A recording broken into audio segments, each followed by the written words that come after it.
Hello and welcome back to my channel. I have activated my free hit chip. I'm tackling the blank game week by using that. I have no players at the moment, so it's definitely a necessity. So in this video, I'll be talking about how my team is getting on so far, my captaincy dilemmas, and then of course my free hit team selection. So let's get straight into it.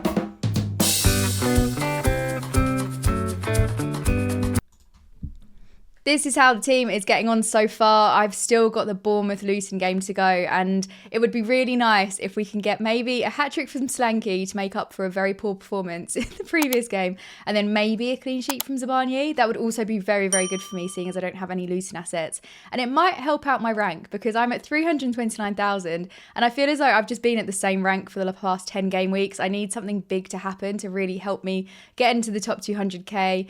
But I'm on 41 points. I did take a hit. I bought in Zabani, I bought in Son, which really paid off, and I also bought in Solanke. So far, so good. I will update you in the comments with how my team got on by the end of the game week. I'm obviously filming ahead of that fixture, and I'm a little bit nervous, but keep our fingers crossed. So there's not really much to say about game week 28. It was really flat for a lot of managers, and I do think my 40 points, obviously I have to thank Son for that and for Cole Palmer. Nothing really happened in the defence. It was very disappointing. Cole Palmer, the greatest player. I'm really relieved. I was having a bit of a dilemma. Do I bench Gordon? Do I bench Palmer? Ended up going for Palmer, mostly the Chelsea fan in me, but also Gordon's not as good in away fixtures. And I got quite lucky because he did end up coming off early, which is a concern for future game weeks because he doesn't look to be making a quick recovery. But that is for game week 30's team selection video to stress about.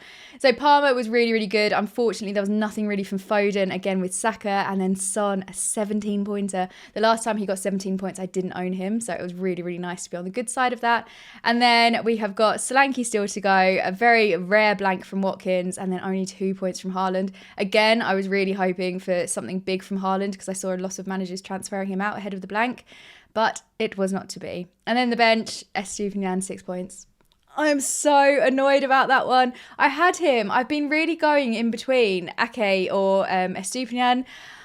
I went for Ake instead. I don't know why. I don't know what I was thinking about going for him against Liverpool. Maybe there was just a sort of inkling that he might get an attacking return. I should have just stuck with Estupinian. He got a very rare clean sheet. But that's on my bench. And this is one of those game weeks that would have really, really helped me get up in those ranks, but it wasn't to be, and maybe I need to learn to have a bit more faith in Estupinian. I don't know if I'm fully there with Brighton's defence yet, but again, for future game weeks issues. So let's get into my captaincy dilemma before I show you my free hit team. I'm generally quite boring with captaincy. Recently, I've just been relying on Haaland, and that hasn't paid off. But this game week, I feel like I need to put in some time and effort into deciding who my captain's going to be. I'm currently torn between Son, Watkins, and Toney. And this is one, if I can get this decision right, and I end up getting a double-digit haul and the other two blank, my rank, it better get into the top 200k. That's all I would like. So we'll start off with Son. He's 9.9 million. Not that price really matters this game week. From my draft, I've got so much money left over in the bank. But he's just under 30% owned, and this Fulham fixture is one that I really, really want to target. His 17-pointer against Villa was his 7th double-figure haul this season. Last time he played Fulham was in game week 9. He came away with 14 points thanks to a goal and an assist, and Spurs actually kept a clean sheet in that fixture as well. It was a 2-0 win, which bodes very well for my potential Spurs defender that I will also be bringing in this game week. Fulham are in the bottom 5 for expected goals conceded, which Spurs can really take advantage of. Another thing Son can take advantage of is the fact that Fulham concede a high amount of shots in the box and big chances, allowing most shots from the centre and the left. So I'm cautiously optimistic. I think at the moment I'm leaning more towards Son captaincy, but this could change as time goes on. Next up, we have got Ollie Watkins, who criminally I have been overlooking him for captaincy, but his away record is so good. He's a top scoring fantasy player in away fixtures, and he's had over 100 points this season away from home with 9 goals and 7 assists. He's playing for one of the best attacking sides in the league as well, with Villa having an XG of 52.14, which is 4th overall. West Ham have also conceded the 5th most goals in the league with 49 in total. His ownership is so high at 57%, and if he's the most popular captaincy choice this week, that could really hurt me if I do go elsewhere and he manages to haul. He had a very rare blank this recent game week, so that may mean that he comes back alive and kicking, ready to score some goals. And then, of course, we have got Toney. He's the cheapest option out of them all and also the lowest owned at 10.5%. Whilst he hasn't had the best couple of weeks in terms of returns, and I know that as a Toney owner, first-hand pain, he has created 9 big chances and 12 shots on target since he returned to the league in game week 21. So I'm willing to take a chance, and especially as it's the Burnley fixture, that's going to be the main fixture to target, I think, for this game week. Burnley have conceded the second most goals this season with 62 in total, and they've got an expected goals conceded of 49.4. So if Toney is going to have a big performance at some point, it should be this upcoming game week. So now we will get into my very well thought out free hit team selection. So I'm using FPL Team to plan this, and this is for how my team's currently looking. So you can see I am in dire need of my free hit. Obviously, we're not going to keep hold of Areola. We're going to mix things up a little bit. So in goal, at the moment, I'm going to go for Captaincy. Now, I do see there being goals in this Forest fixture. I think that Luton are going to concede. But because a clean sheet seems quite rare for this upcoming game week, I'm going to aim for the save points and potential bonus points. So that's why I'm going to go for Captaincy. This could change. On my bench, I think I'm going to... Actually, we'll come to my bench at the end. Let's not rush. So Captaincy at the moment is in goal. Then obviously we're going to be getting rid of Saliba. And I've just touched on it with Spurs. I'm going to go for Pedro Porro. I don't think I've owned him at all this season. And he is always one that I'm a little bit nervous about not having in my team. But he's back from injury. It's time to bring him in. This could be his audition process. And then he'll come into my team full time. Who knows? But I would really like to target a more attacking defender and hopefully get some points that way. He's produced attacking returns in 14 matches this season, which is more than any other defender. And he's also ranked first for shots out of all defenders and shares set pieces. So it shows that he's got real attacking potential. And I think that's probably the angle to go for this upcoming game week. And then I definitely want to go for a Brentford defender. And if you have been a long time watcher of my channel, you'll know my favourite Brentford player is Ben Mee. Unfortunately, he is out. Otherwise, this was going to be my perfect free hit team because I thought, brilliant, I can bring in Ben Mee, I can bring in John McGinn. Ben Mee's injured and John McGinn went off on one and has a red card. So he's not playing. Now I can't really bring in my kind of fun punts, which is a shame. But first up, Reguilon. I know he's probably very, very template in a lot of people's teams, but I'm really, really tempted to go for him. Did touch on it just now talking about Toney, but Burnley have really, really struggled with their attack in home fixtures. They've only scored 3 goals in their past 6 home fixtures. So it may be that from my Brentford defender, I also get those attacking returns. Little bit concerned about Reguilon and whether he'll be available to play, but he was spotted in training photos today, which is quite a good sign. He plays high and wide, so he's got that attacking threat, and I've been quite nervous about not owning him in my actual team. He also takes corners, which Trafford really struggles to deal with, so that could be our route into points. An alternative to Reguilon, which was suggested to me in my live stream recently, is Ruoslev, and I've butchered that pronunciation, I'm so sorry. And I'm quite tempted to bring him in instead. And one of the things that really appeals to me about him is his ownership's only at 1.5%. And he did score against Chelsea in game week 27. So again, there is that attacking side to him, which we may see quite a lot of in that Burnley fixture. So for now, I'm going to have him in my team to just make it a little bit less template. But this could easily change to Reguilon. And then I will be replacing Ake with Doty, 4.7 million, Luton defender. There is a concern here where I have now doubled up on Luton defence. And I've already said I think that they're going to concede. So this may mean that I need to chop and change a bit ahead of the deadline. But I really, really like Doty as a pick. Hopefully he'll add to his tally of 1 goal and 8 assists so far this season. And that's at the time of recording. He is playing Bournemouth tonight, so that could change. Might fly up. Hopefully not, because I don't own him in my current team. But it could happen. He's ranked 2nd for goal involvements amongst defenders. And I just think he's a really nice pick. So I've gone for 3 players that I think could get attacking returns. They're definitely capable of them, and we're not just relying on clean sheets. If we do get a clean sheet, it's a massive bonus, but we're going to go for the attacking, and we're obviously only going to go for 3 at the back, because if there are no clean sheets that are kind of obviously available, I'm not going to really bulk up my defence too much.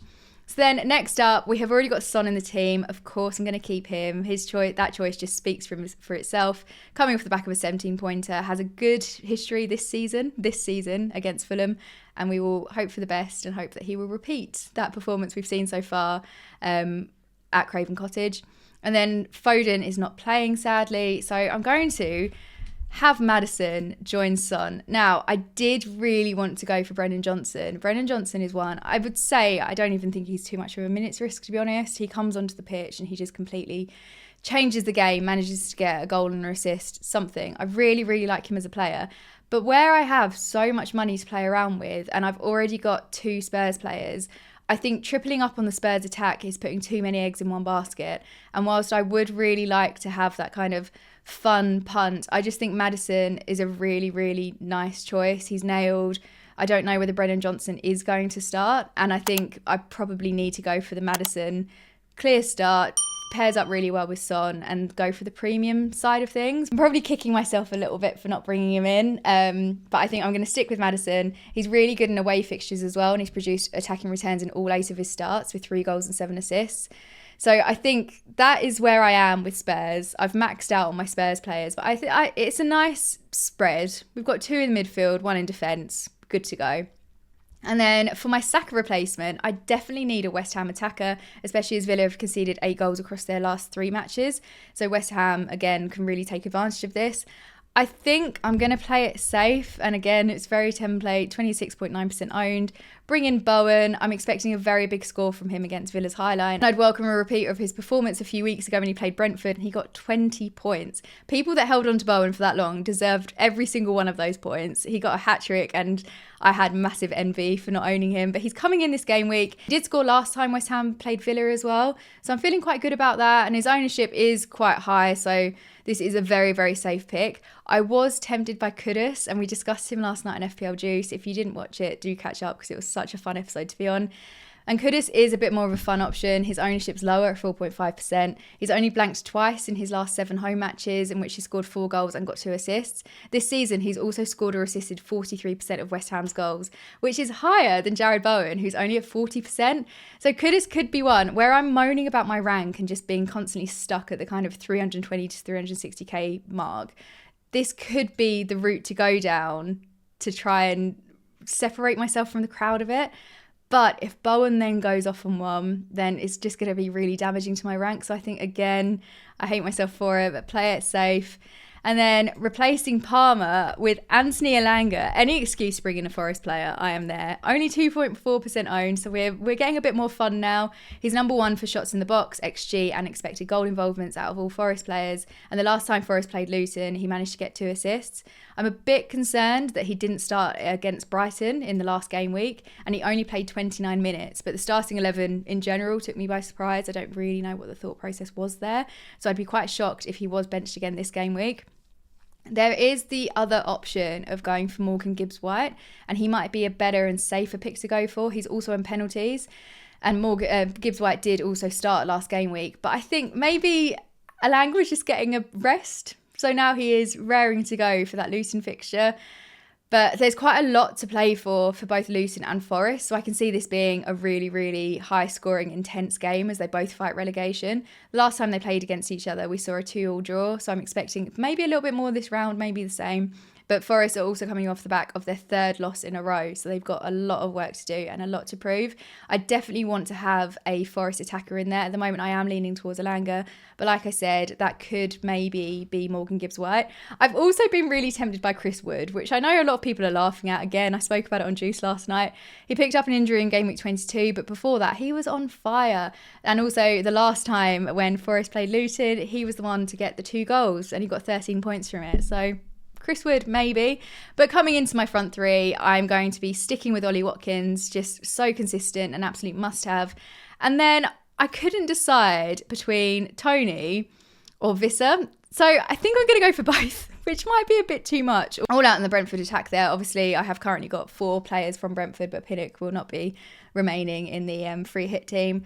But Wissa has returned in his past 3 game weeks, and I'm just putting all of my attacking eggs into that basket. I don't think the captaincy will go on Wissa. I think at the moment I'm probably leaning towards Son, but this could all change before the deadline. But I am torn between Toney and Wissa. One of them could maybe become Chris Wood, but even saying that out loud doesn't feel right. So I think I'm just going to go for both of them, and I'm expecting a lot of goals from Brentford against Burnley, and they will definitely be involved in them. If they both end up blanking, I just give up entirely. And then we'll just come to the bench, which isn't the most exciting thing in the world. But first up, we are going to go for the Forest keeper. This could easily change. Maybe we won't have double Luton for defence. Maybe we will go for Forest. I don't know. I'm kind of torn between the two. I think for now I'll stick with Kaminsky. And then first up on the bench, we are going to have Morgan Gibbs-White. I'm a bit nervous about putting good players on my bench, which sounds silly, but I'll be absolutely kicking myself if I end up having loads of bench points this game week. So again, I got called out on Juice last night. Sam was saying, why have you got, at the time I had Estupinian on my bench and someone else that doesn't play this game week, and it just softens the blow that I didn't make a bad benching decision. Well, it depends what happens. We're going to go for Gibbs-White, and then for the other two, I'm going to go for some Fulham defenders. I'm going to go for Tim Ream. I don't know why. I just have a soft spot for Tim Ream. Do I see there being a clean sheet in this game? Absolutely not. But again, like I said, I don't want to have high scores on my bench. This could just be completely ridiculous. Maybe I will have a more sensible bench by the time we get to the deadline. And then for the final one, I'm going to go for another Fulham defender. Why not? Let's go for Castagna. There you go. So that is my bench complete. It will be different by the time we get to the deadline. And I think I'm too nervous. I'll either start Gibbs-White or I'll take him out of the squad entirely, because I'm not 100% sure who I'm going to go for between Elanga and Gibbs-White. And I don't really want to double up, I think, on Forest attackers. I'm not feeling as confident about that one. So that's the starting 11. Let me know in the comments what you think. This is an early draft. It's only Wednesday evening, so we've got plenty of days to tinker around. And if there are any massive changes, I will obviously comment below and let you know what those changes are. And I will also post them to my private story on Instagram, which is open to members. If you would like to become a channel member, please do join us. It's very fun on there. And you will just get some ramblings, which you may or may not enjoy. I don't know. Maybe sign up, see how you feel. You can always leave. But yeah, that is the team. That's the free hit team at the moment. I know it is quite template, which I'm kicking myself over, but there's only a handful of players to go for, and there's only even less good ones, really. So there may be some striking ones that you think, why on earth have you not got so-and-so? Kudus is another one I'm still a little bit concerned about not having. But where I have doubled up on Brentford attack and then I've got triple Spurs, I just feel a bit too I think I need to spread the team out a little bit more, because I could double up on West Ham players, but then, oh, I don't know. The more I look at this, the more I'll stress out. So let's bring this video to an end. Thank you so much for watching the video. If you are watching this and you haven't subscribed yet, please do hit that subscribe button and do hit the thumbs up if you enjoyed watching it. As always, keen to hear your thoughts about my team and any dilemmas you have ahead of the deadline. Let me know down below, and I will see you in the next video. Bye guys.